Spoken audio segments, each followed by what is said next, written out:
भारत में लोकतंत्र नहीं है, इनके बारे में क्या कहना है? ये कांग्रेस पार्टी ने अपने शासनकाल में तो किसानों के लिए कुछ नहीं किया।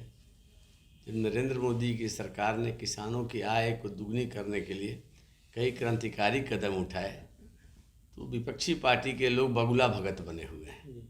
ये किसानों के हितैषी नहीं हैं, ये किसानों को बरगला रहे हैं, किसानों को भ्रमित कर रहे हैं। भारत में लोकतंत्र मजबूत है। अगर लोकतंत्र मजबूत नहीं होता तो चाय बेचने वाला देश का प्रधानमंत्री नहीं बना होता, गरीब का बेटा, अति पिछड़े का बेटा। राहुल गांधी इस बात को पचा ही नहीं पा रहे हैं कि गरीब का बेटा भी देश का प्रधानमंत्री बन सकता है।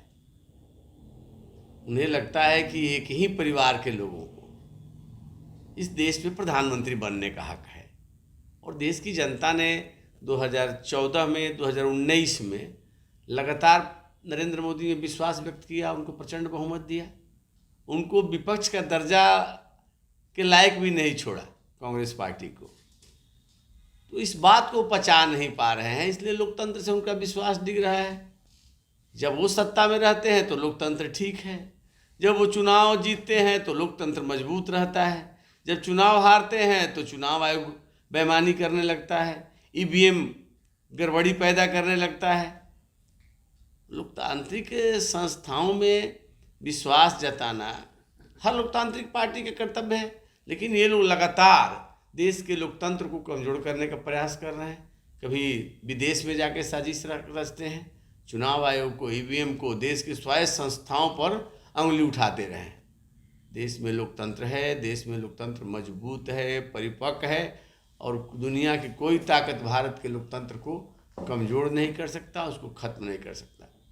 राहुल गांधी किसानों के हितैषी नहीं है, बल्कि किसानों को भ्रमित करने का काम कर रहा है। बिहार में भी कम्युनिस्ट पार्टी और जितने भी अलायंस महागठबंधन है वो भी 29 तारीख को राजभवन मार्च करेंगे। तो ये कम्युनिस्ट पार्टी के लोग भी इसमें शामिल हो रही समर्थन। ये कम्युनिस्ट पार्टी के लोग तो किसानों का ज़मीन हड़पने वाले लोग हैं, किसानों की ज़मीन पे झंडा गाड़ने वाले लोग हैं। ये कब से किसानों के हितैषी बन गए? ये तो कृषि कार्य कैसे बाधित हो उसमें बरसों तक लगे रहे। और राष्ट्रीय जनता दल ने अपने शासनकाल में किसानों के लिए क्या किया? एक काम बता दें। ये वामपंथी पार्टियां, ये राष्ट्रीय जनता दल के लोग, हम प्रतिबद्ध हैं किसानों के आय को दुगनी करने के लिए। उसके लिए हमने कई कदम उठाए हैं। किसानों को आर्थिक रूप से संबल करने के लिए सम्मान निधि के माध्यम से उनके खातों में पैसा दिया है।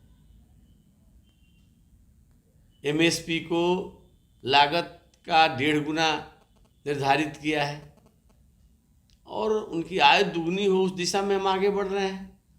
उसके लिए आवश्यक था कि जो पुराना कृषि कानून में कमियां थीं, जो त्रुटियां थीं, जो जकड़न था किसानों के लिए, उसको दूर किया जाए, बाधाओं को दूर किया जाए। और उसके लिए क्रांतिकारी और ऐतिहासिक निर्णय लिया गया है, किसानों के हित में लिया गया निर्णय है। लेकिन विपक्ष जो गुमराह कर रहा है कि एमएसपी समाप्त हो जाएगा, कॉन्ट्रैक्ट फार्मिंग के माध्यम से किसानों का ज़मीन व्यवसायियों के हाथ में चला जाएगा, मंडियां समाप्त हो जाएगी, ये सब भ्रामक है। एमएसपी जारी था, जारी है और जारी रहेगा। राज्यों के अधिनियमों के अधीन मंडियां पूर्ववत कार्य करती रहेगी। और कॉन्ट्रैक्ट जब फसल का है तो फिर ज़मीन जाने का सवाल ही पैदा नहीं होता है। और ये लोग भ्रम पैदा कर रहे हैं, पहली बार नहीं हुआ है। सीएए को लेकर भ्रम पैदा करने का प्रयास किया, लोग समझ गए इनको। संविधान में के धारा 377 जब जम्मू कश्मीर के मामले में हटाया गया, उसको लेकर इन लोगों ने नौटंकी किया। लोग समझ गए कि ये लोगों को गुमराह कर रहे हैं और आज फिर उसी प्रकार का हथकंडा अपना रहे हैं। किसान भ्रमित होने वाले नहीं हैं, किसान समझते हैं कि कौन मेरा हितैषी है, कौन मेरा विरोधी है। अगर आपको हमारा वीडियो पसंद आया हो तो इसे लाइक करें, सब्सक्राइब करें और साथ ही बेल आइकन दबाना ना भूलें।